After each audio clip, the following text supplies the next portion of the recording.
Bismillahirrahmanirrahim. Assalamualaikum warahmatullahi wabarakatuh.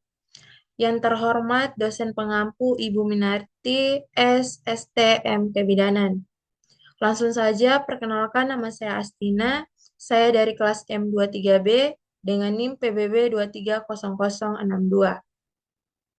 Saya salah satu mahasiswa program studi D3 Rekam Medis dan Informasi Kesehatan, dan saya dari kampus Politeknik Bau-Bau. Di sini saya akan mempresentasikan atau membahas materi terkait malformasi kongenital atau memahami kelainan bawaan. Langsung saja untuk mempersingkat waktu, malformasi kongenital atau memahami kelainan bawaan. Malformasi kongenital adalah kelainan bentuk atau struktur tubuh yang terbentuk sejak lahir. Maksud dari kelainan bentuk atau struktur tubuh yang terbentuk sejak lahir ini biasa terdapat pada kondisi tidak biasa pada tubuh, yang dapat berupa cacat bawaan lahir atau kelainan pada tulang. Cacat bawaan lahir adalah kelainan pada struktur atau fungsi tubuh yang terjadi sejak lahir atau selama masa perkembangan janin. Kelainan ini umumnya disebabkan oleh perkembangan janin yang terganggu. Sedangkan kelainan pada tulang adalah di mana kondisi yang menyebabkan berubahnya bentuk struktur pada tulang. Kelainan pada tulang dapat disebabkan oleh berbagai hal seperti gaya hidup yang kurang sehat, kekurangan nutrisi, dan cedera atau patah tulang hingga kelainan genetik. Kelainan ini dapat mempengaruhi berbagai organ atau sistem tubuh, seperti jantung, otak, atau sistem pencernaan. Memahami penyebab, diagnosis, dan penanganan malformasi kongenital ini sangat penting untuk membantu pasien dan keluarga.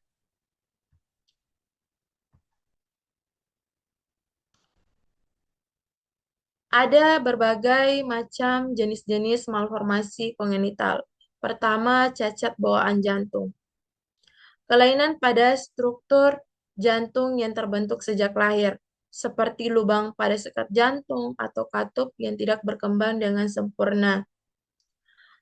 Dan yang kedua, kelainan susunan saraf pusat.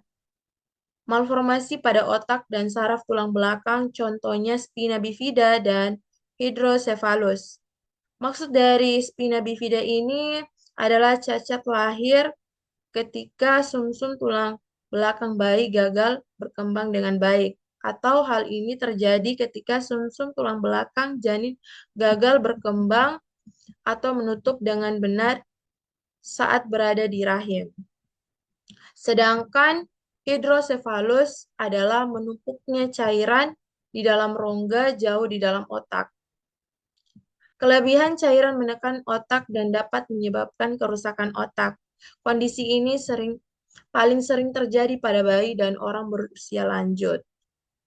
Dan yang ketiga, celah pada wajah.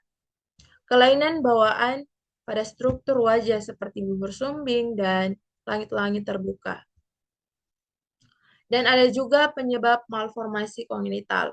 Pertama, faktor genetik atau mutasi gen dan kromosom yang dapat diwariskan dari orang tua kepada anak. Dan yang kedua, faktor lingkungan. Paparan terhadap zat kimia, radiasi, infeksi, atau gaya hidup ibu selama kehamilan. Dan yang ketiga, kesalahan perkembangan. Gangguan pada proses pertumbuhan dan diferensiasi sel selama kehamilan. Dan ada juga dampak kesehatan dan sosial. Pertama, kesehatan fisik, dan yang kedua, kesejahteraan mental, dan yang ketiga, inklusi sosial. Kesehatan fisik, malformasi kongenital dapat menyebabkan berbagai masalah kesehatan, seperti gangguan fungsi organ, nyeri kronis, atau keterbatasan fisik. Kesejahteraan mental, kondisi ini dapat berdampak pada kesehatan mental pasien dan keluarga, seperti stres, depresi, atau gangguan emosional.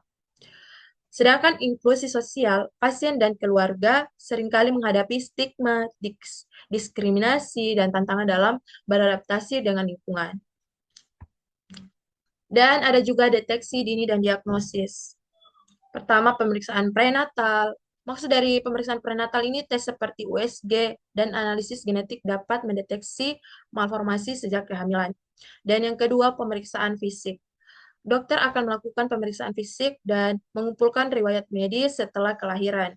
Dan yang ketiga, pemeriksaan penunjang. Berbagai tes pencitraan dan laboratorium dapat membantu menegakkan diagnosis dengan tepat. Dan slide terakhir adalah perawatan dan penanganan malformasi kongenital. Pertama, ada tindakan operatif dan terapi rehabilitasi dan perawatan suportif. Tindakan operatif, prosedur bedah untuk memperbaiki struktur atau fungsi organ yang terganggu. Dan yang kedua, fisioterapi, logoterapi, atau terapi okupasi untuk membantu pasien beradaptasi.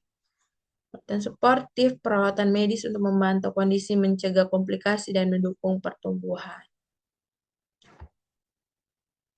Ini slide terakhir. Tadi prank. Prank. Pencegahan dan upaya penanganan komprehensif. Gizi ibu yang baik. Asupan nutrisi yang tepat selama kehamilan dapat mencegah risiko malformasi. Maksud dari gizi ibu yang baik ini